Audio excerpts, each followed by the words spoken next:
Do you know anyone who is struggling with addiction? I grew up in a family where everybody had an addiction. And I'm not exaggerating. Do you understand? I had 2 aunts. That was it. Actually, I have to say one aunt that did not have an addiction. I had another aunt that didn't have an addiction to alcohol or drugs, but, she was a smoker for 30 years. So that's a form of an addiction. I grew up in a violently abusive, drug-infested, emotionally abusive, sexually abusive home.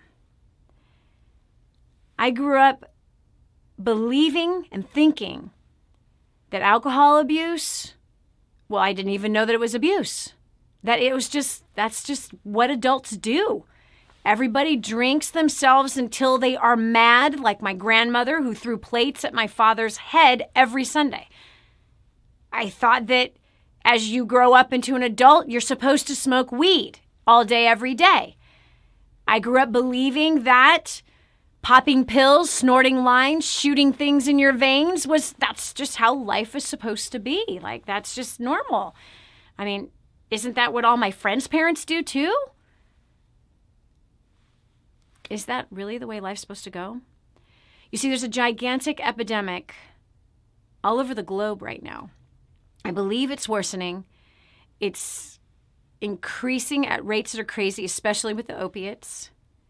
But there's one particular substance that seems to have more of a horrible effect on people's lives than what most people know.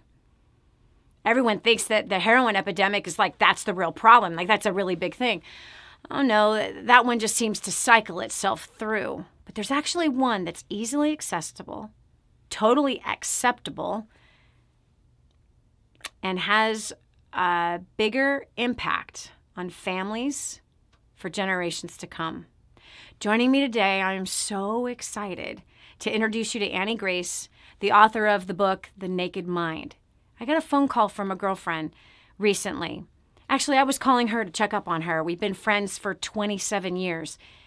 And she had one of those things where all the friends get together and say, Jerry, there's a problem.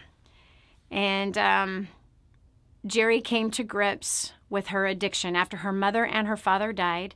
This is the biggest traumatic thing that had ever happened in her life, and she didn't quite know how to deal with it. She found herself secretly drinking and this having a major impact on her family life. Well, I was just calling to check on her. I was missing her, and she all of a sudden started telling me about this book that had changed her life so much. She had been sober for now a couple of years, but the meetings that she was going to, just things started to just get kind of dry, and it wasn't quite doing the same. And yet she was one of those that she really wanted to understand more about this struggle that she had. And the book, The Naked Mind, changed everything for her. And she told me, Danny, you got to read this. I know that you don't have an addiction, but you have people around you. I mean, you were the kid who grew up in it.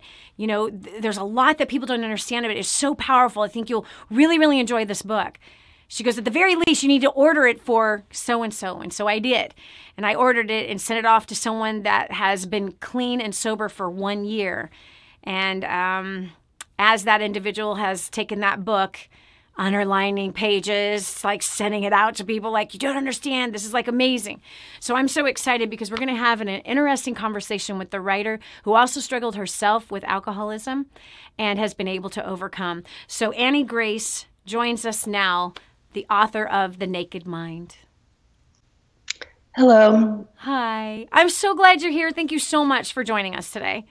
Oh, thank you, Danny. It's an honor to be here. Thank you. So I rather not tell your story. I rather you tell your story and where you came up with this whole concept of the naked mind. Yeah, absolutely. So it's interesting. It's almost polar opposite to your story in the sense that like nobody drank in my household growing up.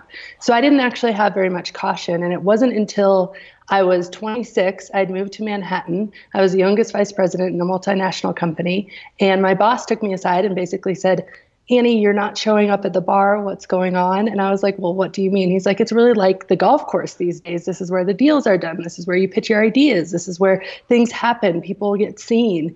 And I was really serious about my career. And again, I didn't have a cautionary tale about alcohol, to be honest with you, Danny. I did not even realize alcohol was addictive. I thought actually it had quite a few health benefits. So I said, okay, no problem. And I just set up to build a tolerance. I had a method: glass of water, glass of wine, glass of water, glass of wine. Eventually I'd get to the point where I'd get really tipsy. I didn't want to embarrass myself in front of colleagues who had quite a higher tolerance than me. I'd sneak into the bathroom and I'd puke up the last glass of wine just so I could keep up and keep drinking. And yeah, it was And so nuts. hold on a second, because this is crazy. So you grew up in a home that didn't have people who abused alcohol or even really used alcohol. So you said there was no caution. I didn't have any cautionary triggers, or I didn't know that it wasn't, I should be, aware that you could become addicted to this. Now, I read that you grew up in a one-room cabin. Yeah. Tiny little cabin on the backside of a mountain, 10,500 feet above sea level. We had a snowmobile to get there, an outhouse. We didn't have running water, didn't have electricity, had a spring where we had to haul water about 150 yards away. So it was unique for sure. Definitely unique. That would drive some people to drink. But anyway, so what a trip that you grew up like that. And then you went to college, you had a flair for marketing, and then you end up in New York City. Wow. Yeah. What a story. Okay, but I think this is such a trip that your colleague says, hey, I'm not seeing you at the bar. The bar is the new golf course. Yeah. What a trip. I've never thought about that. Yeah. And I once I started telling my story, it's just not unique to me. I mean, even in, doctors, nurses, the happy hour is so important for career advancement, even in the health professions. So definitely in marketing, where you think about it, the Mad Men style, and certainly lawyers are, some of the heaviest drinkers of everybody in terms of corporate professionals. But in corporate life in America and globally, alcohol is just off the charts. Wow. And so you were puking up your last glass of wine. Just so I could keep going, so I wouldn't make a fool out of myself. When did it, that isn't making a fool of yourself? But it was in secret. So in my mind, it was still okay, Wow. Yeah. And then fast forward a decade, and I found myself, I'd gotten promoted multiple times. I set out to be good at my job. I ended up being good at my job. And now I was global head of marketing. So I was in charge of 28 countries. I was flying around the world, traveling internationally twice a month. And the thing that happens with that is, in all those business class lounges and with all the time changes, two things happened. Is you are in some heavier drinking cultures, even in the States, in some parts of the world. So you're in, the UK and Australia, in these parts of the world where, it's even more so than here. And then also, it's always available. I mean, from right when you're getting off the plane till every single event that we had. I remember submitting expense reports with hundreds of dollars of alcohol for me or colleagues, and nobody would blink an eye. It was just whoa. hard. And not only that, but it's available on the plane, honey. It's not just after you land. It's available on the plane. Oh, I need a couple of glasses of wine so I could sleep on this red-eye flight. You know what I mean? Exactly. Or I'm feeling anxiety, so I'll take a gin and tonic or whatever, right? So you're right. It's accessible everywhere. And there are cultures around the world, especially in Europe, where it's have a bottle of wine for lunch. It's noon and we're snockered. You know what I mean? And that's just acceptable. Culturally, France, what do? 2 glasses of wine for lunch, 2 glasses of wine for dinner. And that's not even considered drinking alcohol. That's for health purposes. No, that was just normal. That was every meeting we went to in France. That was how it was. Absolutely. So when did you have your wake up call? So it was one day. We were actually living over in the UK for periods of time because my company was headquartered over there, and it was a Saturday. I'd been up really late drinking the night before, and I'd learned, as most drinkers do, that sometimes, another drink will take up the edge off a really bad hangover. So my husband and I were going to take our 2 really young boys to the London Eye, and I had put a beer in my bag. And I thought, some point before we get on, I can just drink this and feel better and have a good day with my kids, because I'd been feeling so horrible from all the drinking for the entire previous week, again, all out with colleagues. And we're standing there, we're in line, and I'm realizing there's no chance to drink it. You can't just pull out a beer and drink it. So I pull it out to throw it away. We get up close to the garbage can, and I accidentally drop it, and it's this massive beer, and it ends up just spraying all over both my kids, just like soaking them in beer. Yeah. Oh my God. It was like one of these, okay, this is funny and I'm going to laugh at it. But I mean, honestly, Danny, like inside, I was like, oh my gosh, like what's happening in my life right now, that this is what's happening on a Saturday morning with these two young kids. Like my kids smell like beer now for the rest of the day. And it just really stuck with me. And I was like, okay, something has to change. Wow. And so what was your next step? So it was really interesting because I'd been trying to set limits on myself for a few years at this point. I'd been trying to make these rules, like I'm not going to drink until this time of day, or I'm only going to drink beer and not wine, or only wine and not hard alcohol, or I'm only going to drink, during the weekends and not on the weekend, all of these things that I just kept breaking and breaking and breaking. And so this attempt to moderate just had been really messy for me. But during that time, I had been going through some really bad back pain, actually, and in a total sidestep. Somebody recommended this book by Dr. John Sarno called Healing Back Pain. And the premise of the book is that you can have subconscious repressed emotions that can manifest in pain in order to distract you from what's really going on in your life. Yep. And he's like, you consciously believe this. This is in the preface of the book, but I have to convince your subconscious mind. So you have to read this 300-page book for me to convince your subconscious mind so it will let go of this pain. So I was skeptical, but I was desperate. So I read the book, and sure enough, years of back pain that nothing could fix. I probably spent $10,000 trying to fix this back pain. It literally evaporated. And so when I had that moment of spilling beer all over my kids, I was like, wait a second, there's got to be something here. And it was just kind of like this shot from, the universe, God, it was just in my head. Oh my gosh, wait a second. I think that consciously I am desperate to drink less or stop drinking, desperate. But subconsciously, I have these deep-seated beliefs that alcohol is necessary to network, to relax, to have a good time, to have sex with my husband, everything else. And I was like, my subconscious mind just hasn't got the memo. And how can I go through the process of changing my subconscious? What does that look like? And so I immediately started reaching out to experts. I reached out to Dr. Sarno. I was put in touch with some people who are continuing his work. He's since passed away, but and they say, yes, absolutely. Dr. Sarno always said this would work for addiction. And 90% of it is psychological. And according to the CDC, of excessive drinkers, only 10% of excessive drinkers are chemically addicted to alcohol. So 90% really is in the mind. And so I just set to work on that. Yeah. Wow, that's crazy. So some people believe that it's a chemical dependency that they're having. But you're saying 90% is not, that it's actually subconscious. Yeah, according to CDC, 90% of excessive drinkers are not chemically dependent. Wow. Okay, so let's talk about the subconscious mind. Okay, and let's break it down for all the people who haven't got a clue of the difference between the conscious mind and the subconscious mind. Can you break that down real simple for us? Real simple. So your conscious mind is aware of stuff. It speaks language. Your subconscious mind is where all your desires are founded. So if you fall in love, for instance, we all know the person who our mom wants to set us up with. They tick every single line on the box, but we just don't feel the spark. And that's because our desires aren't conscious. They're subconscious.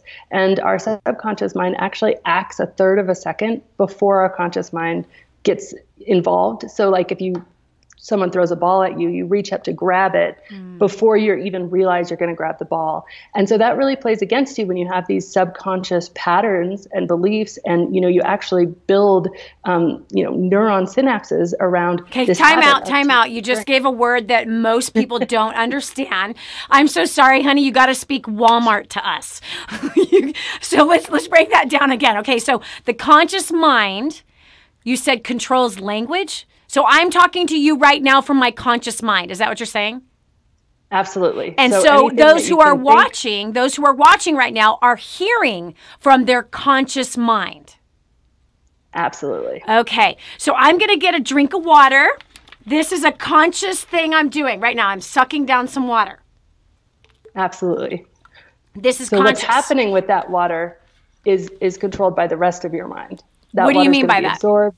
So into your cells, you're breathing, your heart is beating. All of those things are happening without your conscious involvement. Okay, time out. So you're saying that I take a conscious action, okay, and then I don't have to think about this water giving life to the rest of my body.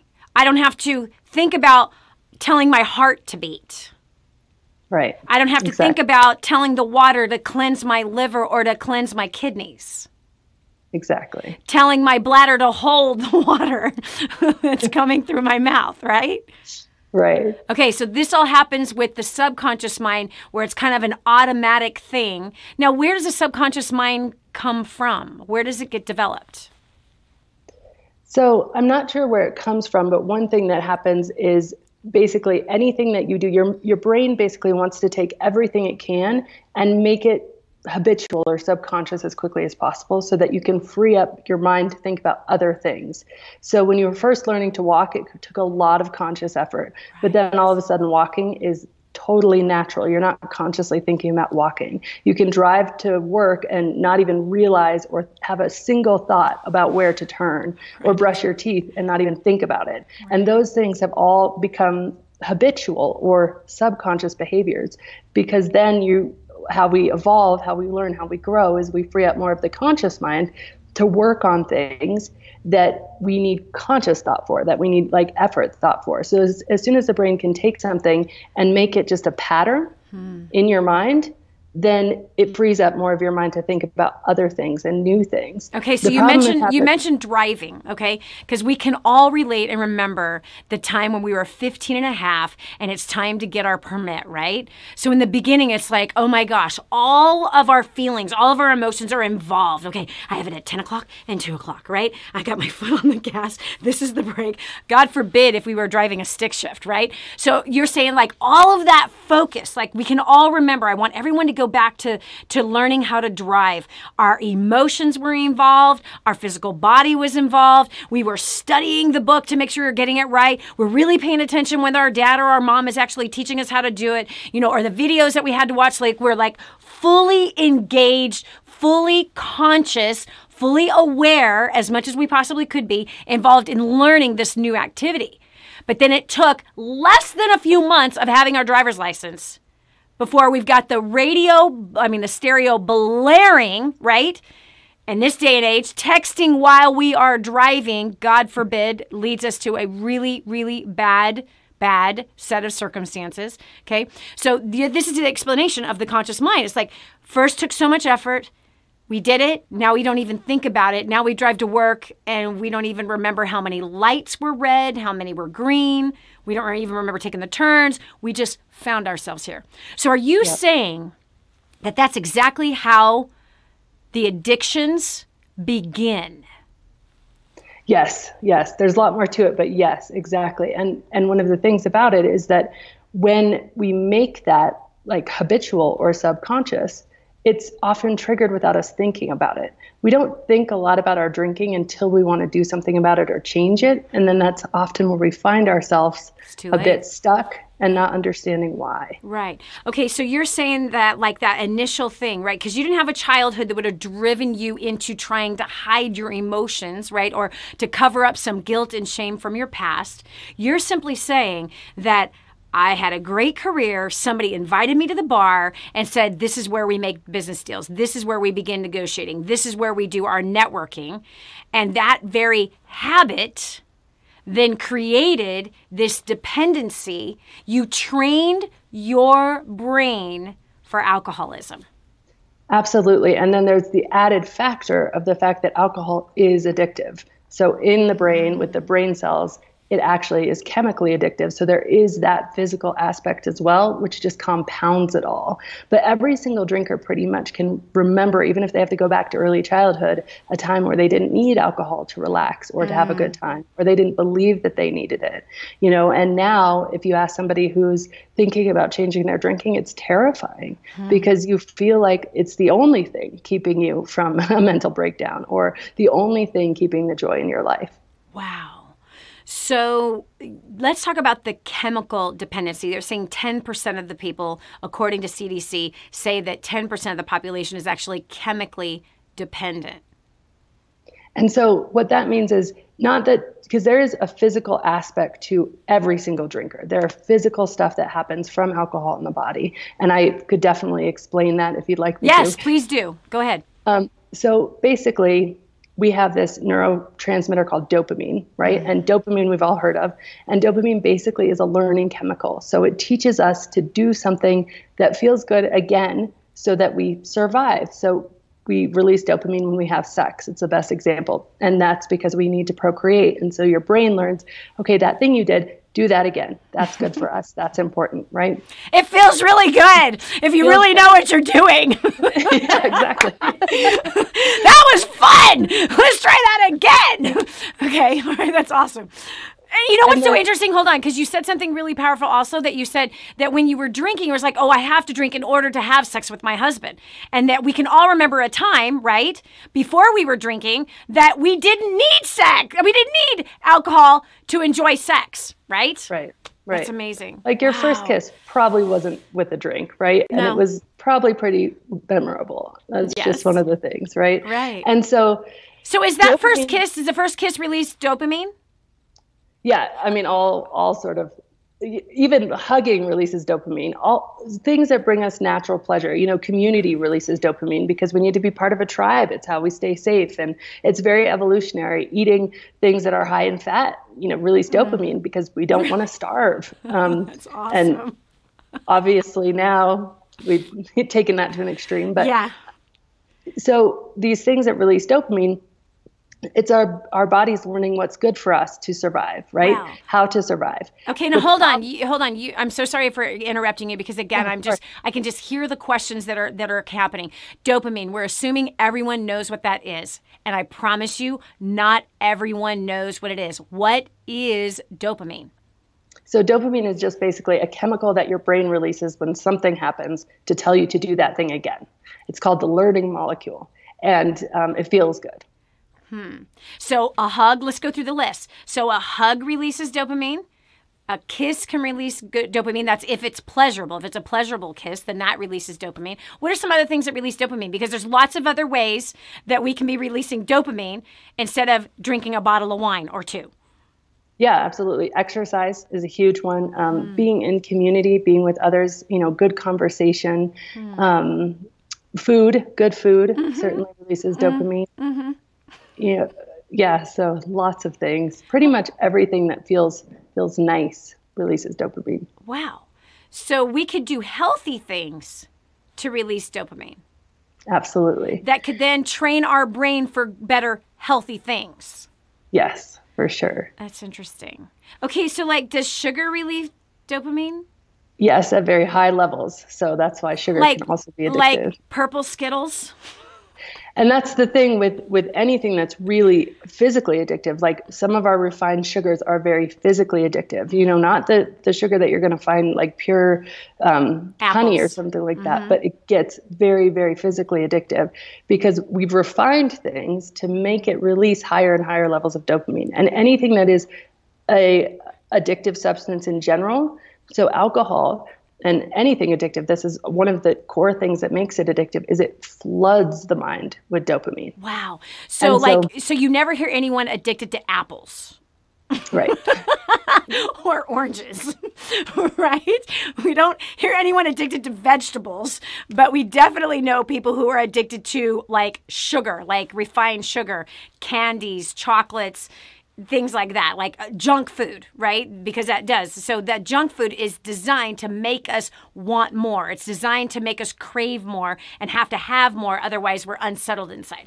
Okay, awesome. Thanks for the explanation of dopamine. It's so important because I want children to be watching this, as well as people that are older, and every kind of addiction to be getting an understanding about how our mind works. This is Annie Grace, the author of the great book, The Naked Mind. And this is what she's getting into. This is what we're talking about, is how do we get addicted to anything, honestly? How do we start these addictive behaviors that start literally just from a habit that was formed?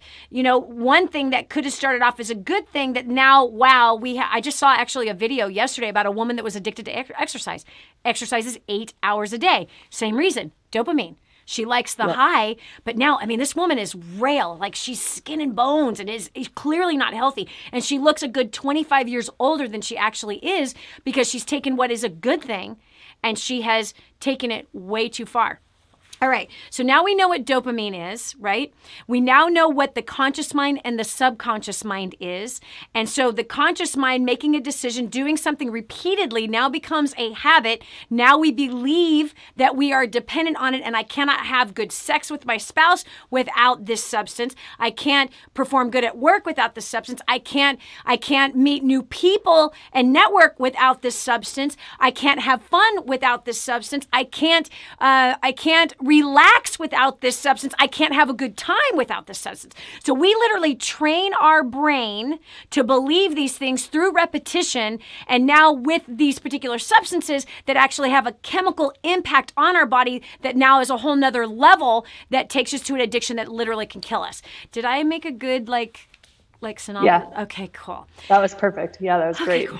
All right, so now we were talking about the 10% who are chemically dependent. That was the question that led us into this dopamine conversation. So what's next on that, the 10% that are chemically dependent?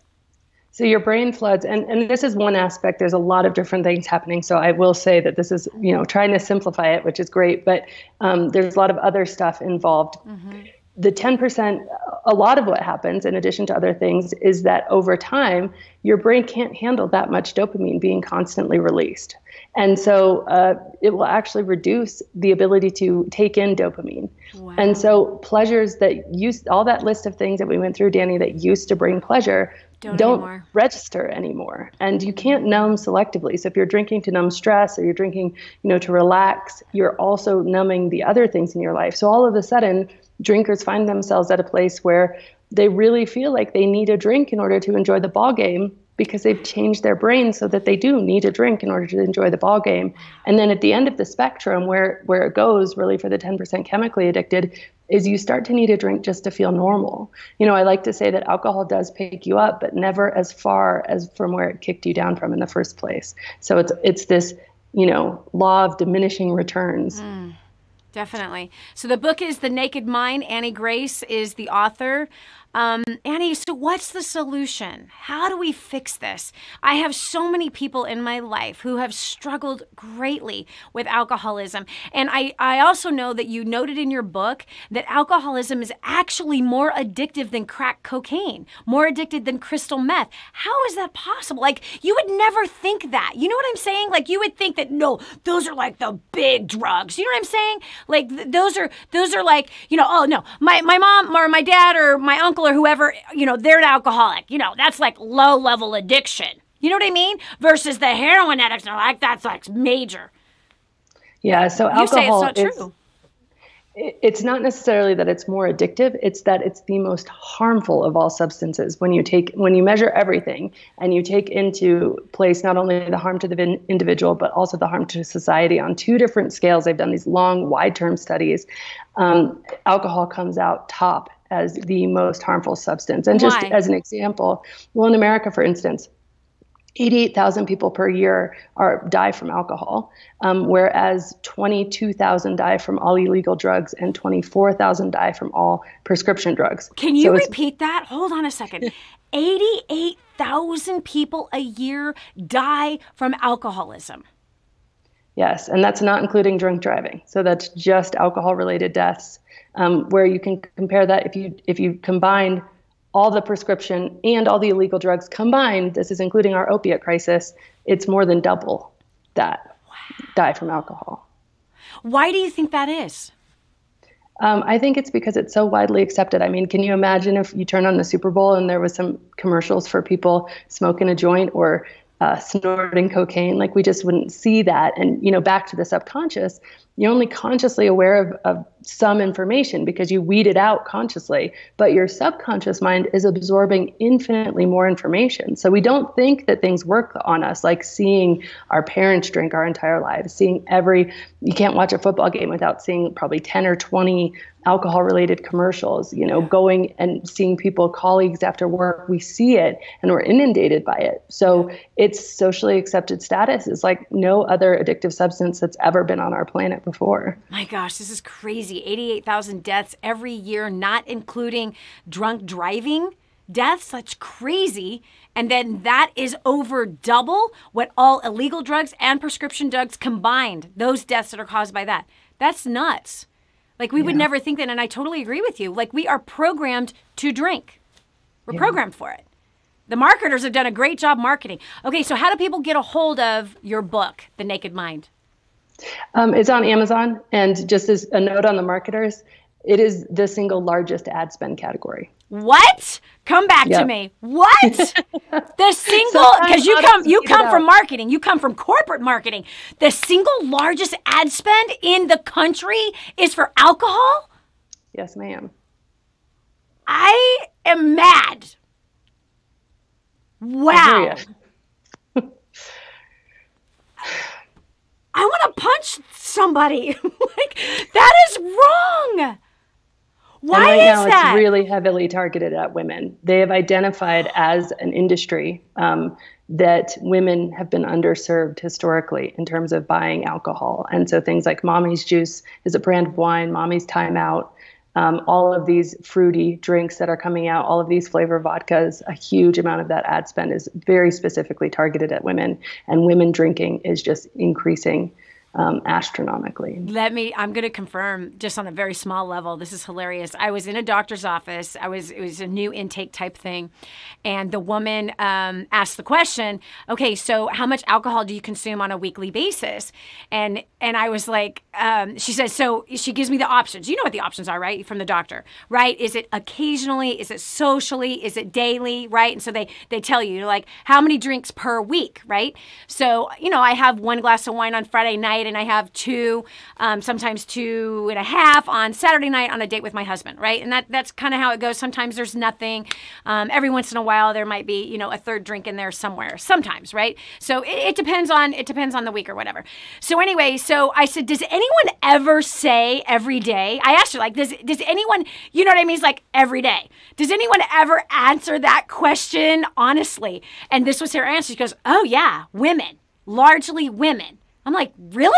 She says, yeah, oh yeah. It's like, oh yeah, I got to have my glass or wine or 2 or my bottle of wine every day. I was like, what? Whoa. Yeah. And she says, and they don't think there's anything to be concerned about. Like, it's just, oh yeah, I got to have my bottle every day after work. And she says, and there's no consciousness that could be a problem. There's like no consciousness at all that they might have a problem. I was like, whoa. But it's true. I have heard that. What about women getting together for a bottle of wine? Yeah, or even play dates. I mean, the mommy play date culture is really a heavy drinking culture. Wow. And so you're saying the marketers are specifically targeting the women? Yes. Can you talk more about that? Because I want people to get as mad as I am about that. Well, they literally identified that category of the demographic was underserved. But what does that mean to be underserved? You see how righteous that sounds? Oh, the poor women, the poor women. We forgot about them in our marketing efforts to get people drunk. Oh, they're terribly underserved. We need to get them drunk. Like, they are not purchasing as much alcohol as the men. They weren't drinking as much as the men. And so what really started out as almost it was almost like a feminist campaign. Like, hey, the guys are kicking back with a beer. You deserve it too. You're working just as hard. You're actually at home with the kids. You're working harder. So guess what? We have this for you, and those placards that you see, it's not drinking alone if the kids are home, or I only drink wine every day that ends in a Y, or no good story ever started with a salad. That's why there's wine. Like, those things didn't originate because some mom got really smart and like decided to put something funny on her wall. No, all those things come from people wanting to sell us more alcohol. And then they become something that we really bring into our culture just to, confirm. Because I think for most people who are drinking every day, there is some level of really, inner conflict about that. And so those types of things, the culture around us just help us say, okay, but it's okay. Because the thing about alcohol is, yeah, you can get them started on it, but then very quickly it does the job itself because it is addictive and it makes you want more of it. That's what tolerance is. It's the same thing does not have the same effect. And over time you need to drink more in order to have the same effect. And that cycle just keeps going. It only kind of goes one way. Okay, so basically what you're telling me is that when I have seen some of my family members share some of those really cool quotes that have to do with wine that make you laugh, that there was not some stay-at-home mom that just kind of created that nice little cool graphic with that great slogan on it. Right. So they're basically using the women and using social media as a way to propagate their agenda to go after the moms, to weaken her, to make her dependent, to spend the wealth of her family, and the wealth is supposed to be passed down to her next generation and generation after generation after that they are targeting her to gain weight, to bring in bad health issues, to make her be aged faster, to make her skin look older faster, to help her head not be able to think clearer.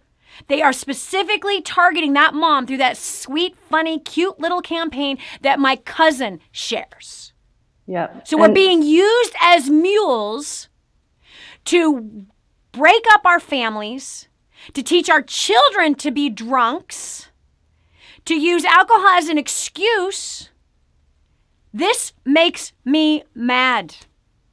This is disgusting. And we haven't even talked about, like, just to twist it in a little bit is the cancer aspect, because alcohol was declared a known carcinogen, causes cancer in 1988. But the majority of Americans don't realize that. And, according to breastcancer.gov, just 2 drinks per week can increase a woman's chance of breast cancer by 15%. And what has happened? Breast cancer has increased in the last 2 decades. During the same time that the marketers from the from the adult beverage companies have been targeting women. So to me, that's an all-out assault against women. Nice little feminist campaign. Annie Grace, the book, The Naked Mind. Get your copy at Amazon.com. That's where I got my copy. Amazon.com, The Naked Mind by Annie Grace. Get your copy today. Reach out to Annie. You want everyone you know to read this book. Listen, even if you are not an alcoholic, and by the way, most alcoholics don't know that they're alcoholics, but if you might think that there could perhaps be a problem and you might have trained your mind to need this stuff, okay? If nothing else, read the book for the standpoint of understanding your subconscious mind and how to train your brain for the things you want in life. Train your brain for creating wealth that's generational. Train your brain for losing weight. Train your brain for having good things happen. Harmonious marriage. Train your brain. I mean, literally, like, unravel how your brain thinks through repetition that you wired it. Now you can unwire it or rewire it for the kind of areas that you want to have success in.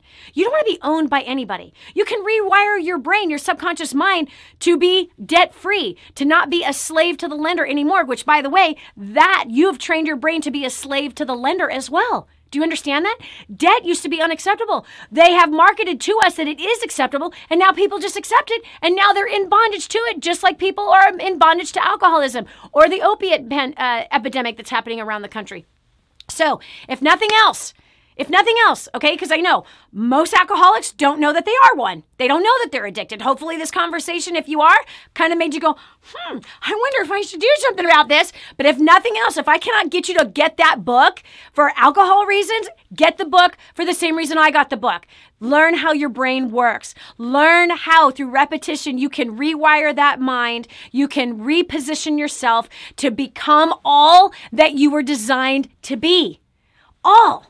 To have the harmonious, amazing, sensual, wonderfully passionate marriage instead of hating that person you're living with, which, by the way, that thought over and over again makes you hate them all the more, ends up in a divorce. You can rewire your brain about how to think about your kids. Yes, how to train them up for greatness instead of these brats that are driving me crazy. I wish they would hurry up and grow up and get out. Rather than your brain being wired for failing financially, which is 98% of the population. We know there's been all-out campaigns for your financial failure. Look at all the advertising for credit cards. Look at all the programming. Look at all the lack of teaching in school. Look at all the programming for buy. Those repetition that Annie Grace was talking about earlier. All that messaging that we think doesn't make a difference on us. It's what has caused us to be broke financially, to be a nation that is massively in debt and suffering because of it, and doesn't even realize the suffering. It's just like an alcoholic. They don't even know they're addicted. It's just like the people who are in debt that don't even know they're addicted to spending and not finding any fulfillment out of it. So if nothing else, get the book for that reason. Begin to learn how your mind works. Begin to understand what the naked mind is, and get your mind naked again. This is Danny Johnson. The book again, The Naked Mind, Amazon.com, Annie Grace. Annie, thank you so much for bearing your soul before us. Thank you so much for taking all the research and the study and your personal experience and giving it to us today. I hope and pray 1,000 copies get sold right now for you, because everyone needs to get a hold of this understanding. So thanks so much for joining us. We appreciate you taking out the time to be with us. This is Danny Johnson. Thanks so much for being here with us. God bless, and we'll talk to you soon. Bye-bye. If this episode was an encouragement to you, go to DannyJohnson.com and share it with your friends now. You never know who else needs to hear it.